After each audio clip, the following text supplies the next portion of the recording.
All right, we're going to go ahead and get started. Welcome to the CNBC Spotlight event. I'm your host, Shibani Joshi. Welcome to our session on cybersecurity, industry trends, and enhanced prevention during a pandemic. A bit of background here before jumping into our conversation. Social engineering, data loss, ransomware, and even security breaches are risks that must be managed every day. We all know that a lack of cybersecurity can have a massive financial impact on your business, even your personal life. But how does living and working through a pandemic enhance the risk of a cybersecurity attack? What preventative measures can we take to stay one step ahead of disaster? That's exactly what we're going to talk about today, the importance of cybersecurity, industry trends and security breaches during a pandemic, and the steps that we can all take to protect ourselves and our businesses. With that said, we're lucky to have a great expert in this territory joining us today to delve into the topic of cybersecurity. And with all things COVID and pandemic, some days technology just doesn't work and is in on our side. And unfortunately, Brian is not going to be able to join on video, but he's here on audio. So listen in, continue to follow along and send us your questions. And let me introduce you to Brian right now. Brian Fricke is the City National Bank Chief Information Security Officer and our featured speaker in this session. Welcome, Brian. It would be great to see you, but I know we're going to hear some great things from you today. Yeah, thank you, Shibani. I wish I could. I wish you could see me. These are this is how technology goes sometimes, but it is Absolutely. A pleasure to talk about this very important topic. Cybersecurity threat landscape's always changing. The more informed and secure and empowered, the population is, and of course our clients are, the more effective we are as a financial institution in serving everyone. I'll give a bit of background if that's okay. Yeah, absolutely. Before you get started, Brian, I just want to remind everyone that's tuning in, because we do have a good audience here in front of us, to ask a question or recommend a topic for Brian to answer. Interact with us, write your question in the chat function, and we'll get to it throughout our conversation. But let's get right to it, Brian. Give us some recent stats around the financial impact of cybersecurity threats during COVID and anything that you're seeing. Sure. A little bit about my background. I started out as an active duty Marine. I transitioned to federal government and worked in the DoD space. After all that 15 years of government service, I transitioned to the financial sector and really applying what I learned to protect the nation to protecting our clients. And as we get started, I want everybody to keep in mind, the bad guys really want three things. They want your money, they want your data so they can make money, or they want access to your systems so they can get access to your data to make money. So it's really to boil it down, that oversimplifies it, but that's really what they're after. And we want to do, and you should be doing everything you can to prevent that from happening. So that's really what we're here to do. One of the first stats I'll probably give is, over 90% of successful cyber attacks start with social engineering the employees or vendors through phishing. And of those phishing emails, about 30%, they estimate, actually get opened by the recipients. And of those, 12% actually do fall for the click, right? The trick. Right. And they do click that link, they do open that attachment. And that is the specific entry point that you have to be most concerned with, is who is clicking that link and what happens next. Phishing leads to a lot of different outcomes, and one of what you mentioned around ransomware and of course data loss.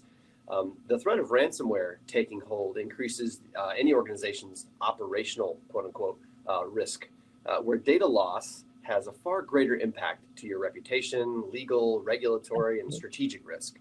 Operational impacts will fluctuate pretty wildly depending on what industry your organization is in, the size of your organization, and how heavily you depend on the affected systems to perform revenue generating activity. That's a really big key there. So how heavily you depend on your affected systems to perform revenue generating activity will directly relate, right? It's estimated that cybercrime will cost companies over $6 trillion a year globally by 2021. So an important task to undertake is determining what that dollar amount, what that operational impact could be for your organization, and how well you're insured against that potential loss. Over 1 million consumer records are stolen every day around the world. When a public company discloses the breach, which they must do without undue delay, so that your customers can take action to protect themselves, right? But the stock price will inevitably take a hit. Equifax stock dropped about 20% within weeks of the disclosure and has lost so far over $2 billion since their data breach. It's an extreme example, but research shows it's really the type of data that you hold and have lost. So is it PII, customer sensitive information versus others, and the industry that you're in. More importantly, the way you handle the breach response that directly affects the market reaction to your breach notification. So you should definitely have put thought into your own breach response plan, who to contact and when, and how you'll address media issues, trading blackouts, etc. It sounds like a complicated and costly issue, Brian, and everyone is on board and agrees on the importance of cybersecurity prevention to have and to maintain. But the world is very, very complicated and ever evolving. It's almost like you constantly are trying to keep up. How do you keep up with the trends, and what are some pieces of advice you can give to people in this session to stay on top of the bad guys, as you call them? Yeah, there's a variety of paid and free resources for kind of getting the scoop on what's happening in the cybersecurity world.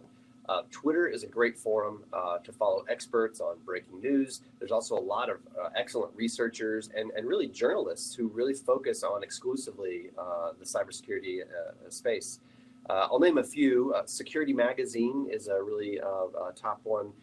SC Media, Dark Reading, CISO Magazine, of course, as a chief information security officer, that's a big one. And then Krebs on Security. Brian Krebs is an excellent researcher and journalist, and he provides the details about how breaches occurred and what they could have done. So those are just a few, but really, following the right hashtags around, information security, cyber breach, etc. Within Twitter can get you a lot of good feeds on what's happening in the world.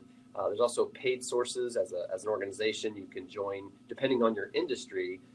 They call it the ISAC. The FSISAC is the one we're part of, which is the financial sector, financial services. But it's basically the information sharing feed. So depending on if you want to pay for this threat intelligence information or just tune in to what's being put out in the public domain, there's a lot of, again, free and paid sources for that. Yeah, it's a good point. And those resources on Twitter and the magazines are easily accessible to any business owner.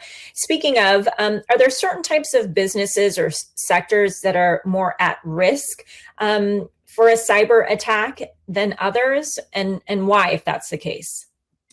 Yeah, a lot of times they're focusing on the softer targets, as we say. In the financial sector, our sector might be more ripe as far as what they think they can get as far as funds, personal information, right, and the damage they can do. But healthcare equally as ripe of a target to try to glean, patient information. But no matter what the industry, you really have to look across, your defensive stack and the different layers and the security controls you're deploying to make sure that you have done your due care for your organization, no matter the industry. But we do see that you see the healthcare and the financial sector. Obviously, government is a high target for nation state threat actors. But when it comes to your typical kind of cyber gangs and criminals, they're really just trying to get the money. So wherever the softest targets are, that's really where they're going to focus their time and energy on. And we want to remind our audience here, we're having some technical difficulties with Brian's video. He's just coming over audio for us. Thanks for hanging along with us. Feel free to throw out some questions in the chat box if you'd like for us to discuss any specific ideas or questions. Moving along, what does a cyber attack look like, Brian, for for a business? Are there various ways that it can happen? And are there times that a business doesn't even know it's been hacked? Yeah, there's, I forget the statistic off the top of my head, but, when an attacker has gained access, so, your employee clicks the link or they've somehow maybe stolen some credentials and then they're using that to gain access to your, could be through your virtual private network, your VPN connections, they're gaining access, or to your Office 365, Outlook, O365 service. A lot of times it goes weeks and months without being detected. And that's really an important distinction between the initial attack being successful and the longer term damage they can do by sitting in your environment, being quiet, observing your activity, They may start seeing, okay, this person requests sends wire requests every Thursday to their relationship manager at a bank. Okay, now, and they start to get that lay of the land, right? Oh, that's the CEO, and he communicates with the CFO in this way, and they'll start to craft, that next stage of the attack.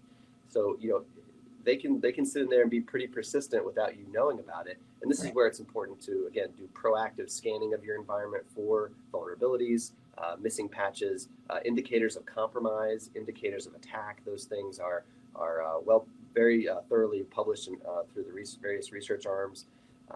Having information security professionals available and part of your staff, I think, is critical for these kinds of things, because they can do that work, be proactive, and really you're ultimately looking for, do I have network sovereignty, right? Do I have complete control over my environment? You should always be assuming that you have bad guys trying to get in and may have gotten in. So having routine penetration testing, doing routine scanning, all of those are really critical to ensure you have a clean and safe computing environment. Got it. And let's talk more broadly about trends, Brian. Let's talk about social engineering first. What are some of the latest trends in phishing, spamming, and other forms of social engineering that you're seeing out there? Yeah, I mean, it's an oldie but a goodie, right? They send out the links and people click on them and people click on them. and it goes from there, right? But really, it's the spear phishing, right? So as they start to hone in and target specific people, right? Spear phishing is what we call when they are truly targeting an individual, as opposed to broader phishing where they're just casting a wide net, right, so to speak. But really, it's the spear phishing when they start targeting vendors, right? That's another big one we're seeing from the financial side, is that vendors are becoming the primary target in hopes that they can pivot into the actual organization. We've seen business email compromises where you've got your own clients and other service providers, they've been compromised. And so when you're having a normal conversation with somebody, all of a sudden they may send a link or something that you didn't necessarily expect, but you trusted the sender, right? But you didn't realize the sender's account got compromised. So always the spidey senses should be tingling if you do receive an email, even if it's from your grandma or from somebody you do business with all the time, right? No matter who they are and how well you know them, consider, am I expecting this PDF? Am I expecting this spreadsheet? Am I expecting this link that they're sending me? It's out of the ordinary, right? That's what you want to look for. But that is a big trend, again, with the spear phishing and the vendors being affected. So again, it's about staying vigilant and really educating and empowering your own staff. Let's dig deeper into that, Brian, because it sounds like it requires constant vigilance. And when you're talking about cyber fraud and social engineering, it just can be overwhelming from a business perspective. So what can businesses out there do? How can they protect themselves and their businesses? What are some steps that you would suggest? Yeah, so it's always best to use some, common sense basics when it comes to the email. I mentioned if you don't recognize the sender, right, and you weren't expecting it, don't interact with it. Most phishing, they play to your good nature and sense of duty or your customer service with that call to action. And so, you want to have a really solid phishing and awareness and training program. Those raising awareness of your staff through that really robust training and awareness program is a really high value, low cost security control that you can quickly implement to help train and track how well your staff respond to their spidey senses when they do start to tingle. You have to think of security controls in layers, right? So another consideration is the use of anti-malware and ransomware prevention software. A critical layer of defense, these should be installed on the laptop, right, on your servers, even your web browsers. There's various add-ins that help improve the security so that your staff, the users of those devices and of those browsers, they're protected. If they do click the link, there's there's a next level check. If they do if ransomware tries to take hold or be deployed on the local machine, you've got that next layer that will help prevent that. Companies, I mentioned the continuous monitoring. Incident response capabilities are established where you get technical alerting and different triggers. They're getting reviewed and action is taken by various security tools and the trained personnel. Sometimes you insource that into a security operations center, right? And smaller organizations may look to outsource that to a variety of companies that are capable of facilitating that. Two other fundamentals, using encryption, making sure that the sensitive data that you do have is encrypted, so that when it's being stored or being transmitted, that it's encrypted. If it's stolen, they have to have the encryption key to be able to actually get to the plain text information, right? Otherwise, it's encrypted and they can't access it. When you have a breach and you can say to your clients, yes, we had a security breach. However, there was no data accessible by the attacker because it was fully encrypted, right? That's a really great place to be. Yeah. Even though you had the data breach, you were using encryption as is recommended by various frameworks, and that goes a long way. The last one I'll say is, reliable data backups. I think that we don't put enough attention into that control. Ransomware payments may not be required if everything they seized up, you can just restore from a backup, a fresh backup or the latest backup. So those are some really, I think, tangible takeaways. All of those things you can consult with various, information security vendors and consultants.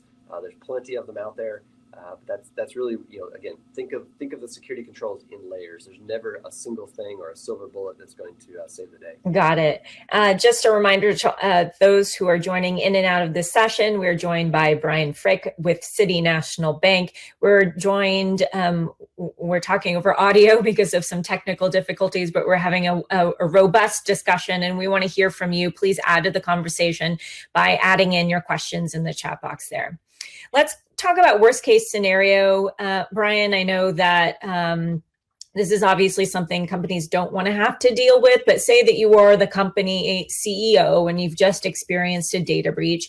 One of your colleagues was victimized by a phishing attempt and it caused your company to experience a data loss.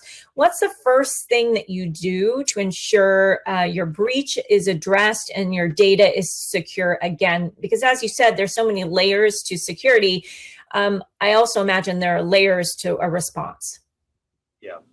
So any CEO, when they have this situation happen, a lot of emotion and anxiety is going to flood in, and everyone's going to be, really on their pins and needles. But you should be able to reach for and open up your breach response plan and start stepping through it. It's something you should have thought out well before the crisis mode kicks in. But most CEOs, most leaders they're going to rely on a head of information security or a chief information security officer. It may be that they have a CIO, right? But you need to work with your technology professionals to create a breach response plan. You may also consult with firms like IANS, FireEye, Mandiant, CrowdStrike, others to help you build that. But your breach response plan should have been, again, thought through before all the emotion and knee-jerk reactions begin. You should have a playbook for specific scenarios. We talked about ransomware. How do you respond? What can you do? Data loss, right? And the actions you'll take from there.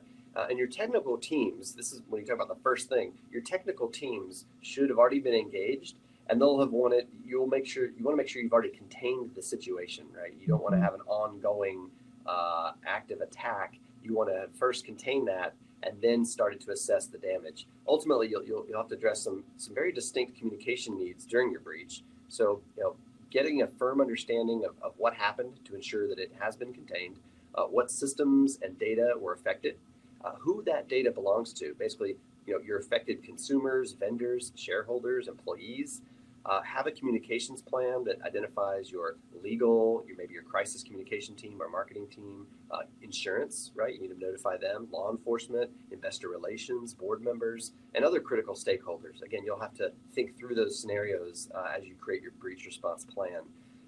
It should outline decisions and actions that the management team can take and roughly how long they have to make certain key decisions, right? Ransomware, sometimes the clock is started, right? So you have to start making some pretty hard decisions pretty quickly. You'll want to talk about all of this up front with your board if you have a board to discuss it with, and determine if you're willing to pay a ransom, and if so, how much, right? Hopefully you have good backups and you won't need to pay, but just because you do pay doesn't mean you'll get your data back anyway. So you really have to be cautious and make some hard decisions again up front, so that in the moment you've already gone through this logical thought process.